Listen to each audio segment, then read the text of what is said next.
Hey everybody, Algebra 2, looking at lesson 2-2 here. Got two parts to this problem. I always like to look at that. I always stop my recording and have to make you guys watch two separate videos when I do that. Sorry about that. So this problem that we're looking at, 5, I need my other number on here in case I need to come back to it.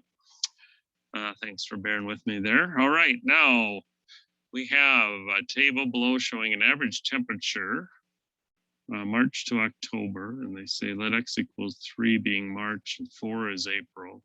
So if this is 3, that would be 4.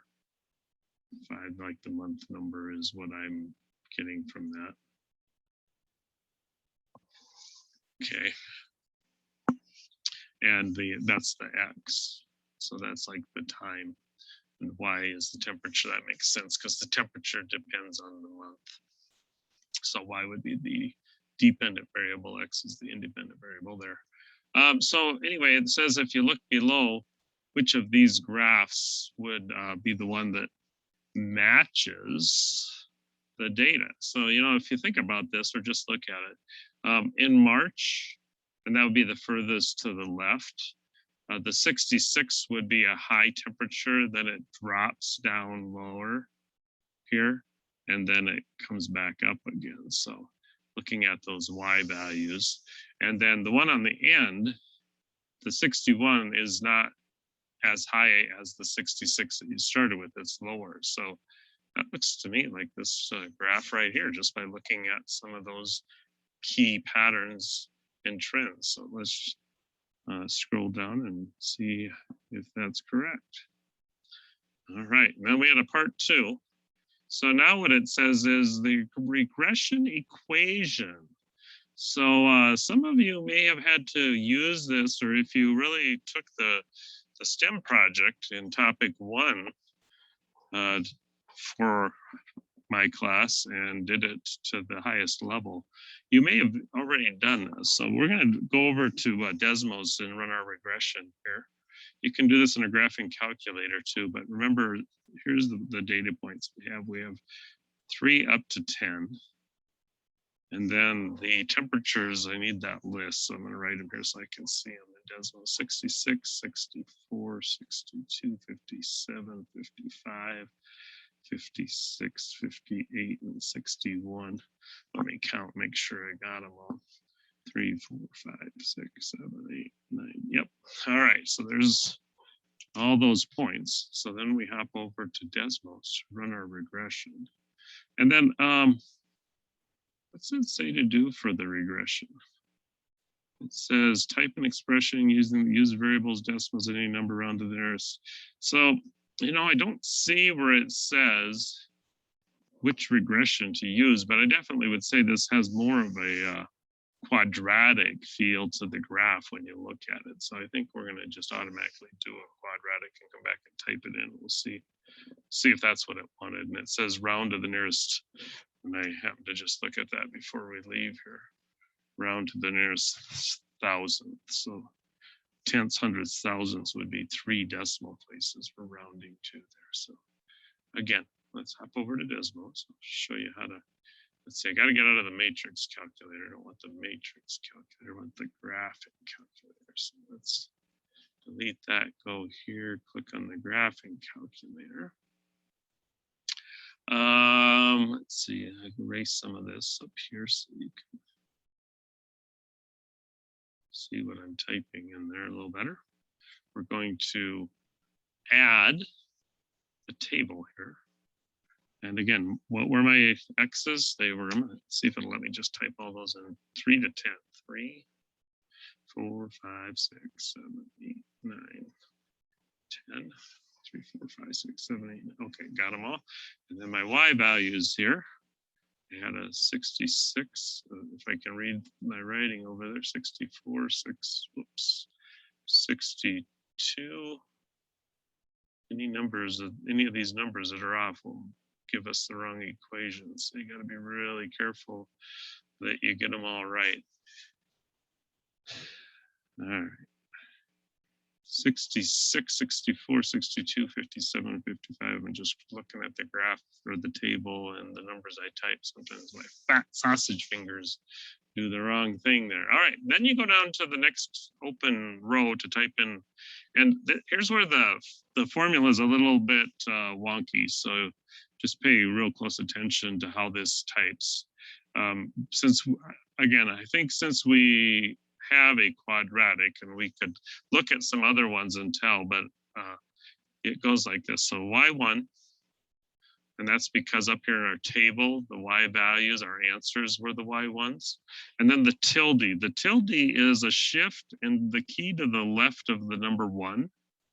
You'll see that little, I think of it as a lot of times what I use for the approximate symbol, or half of it, half of a squiggly equal sign.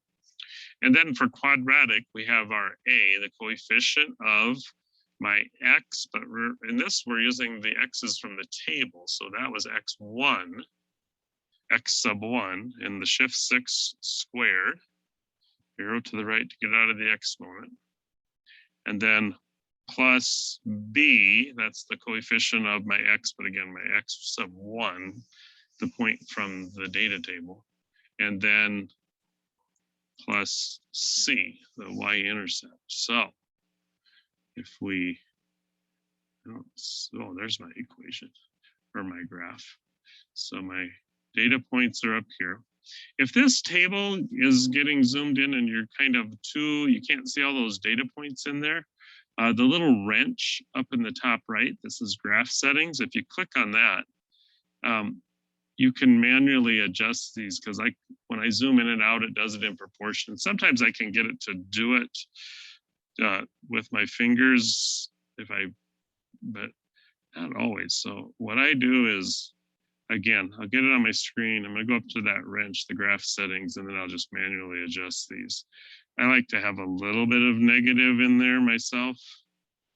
So maybe a -2 would be fine. And then on the X side, I don't think I need 94, but maybe like I went up to 10. So if I go 20, something like that. So that kind of has a little bit of a feel of that graph that we chose.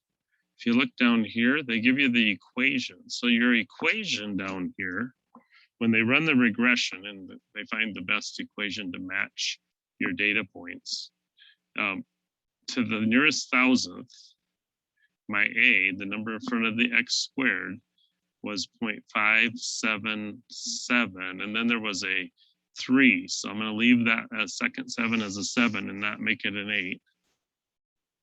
And that's an x squared. And then when I go to the b, the coefficient on the x, it's a -8.51, and then there's a 7, but the number after the 7 is an 8. So I'm going to make the 7. I'm going to round that up to an 8. That's on my x.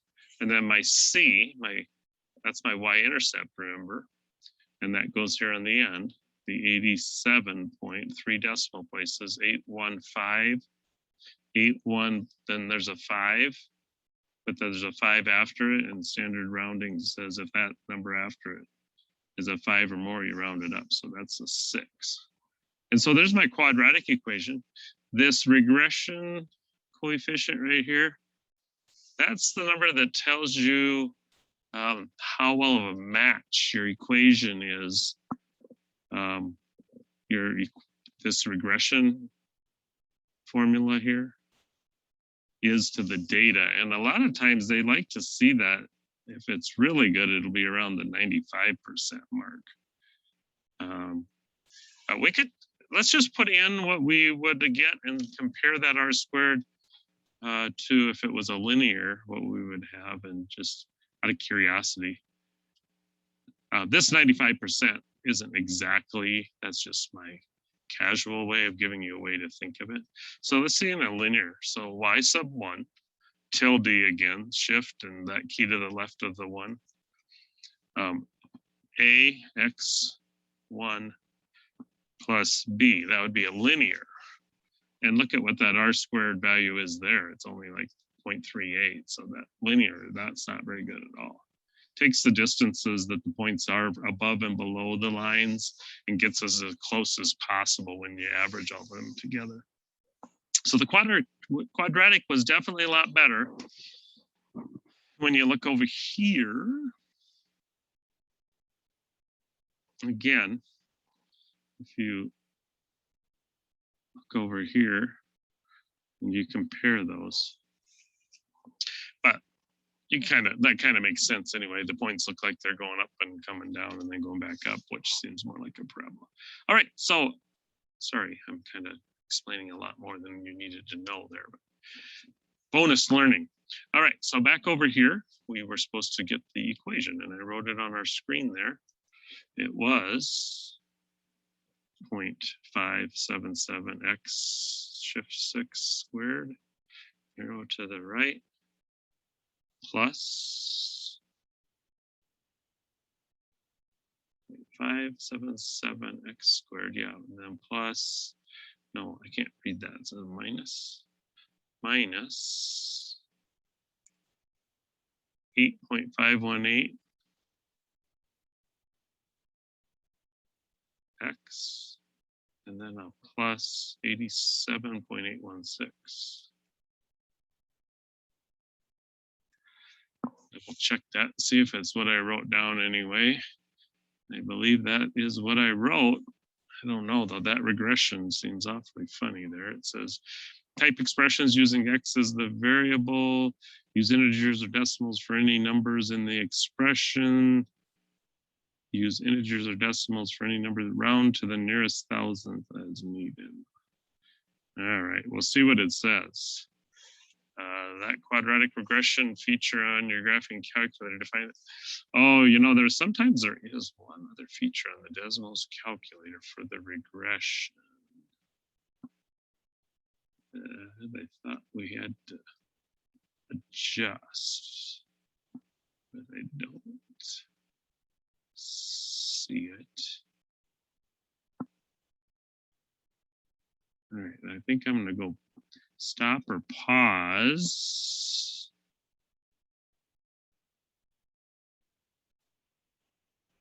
All right, I just went ahead and clicked through it to see, and the first one on the x squared coefficient was what they wanted. The second one was, the third one was off by 1/1000th. We had 8,155, and we rounded that last 5 to a 6 because of that, and they kept it at the 5. So I think that's so close that I wouldn't worry about it. We're obviously doing it right.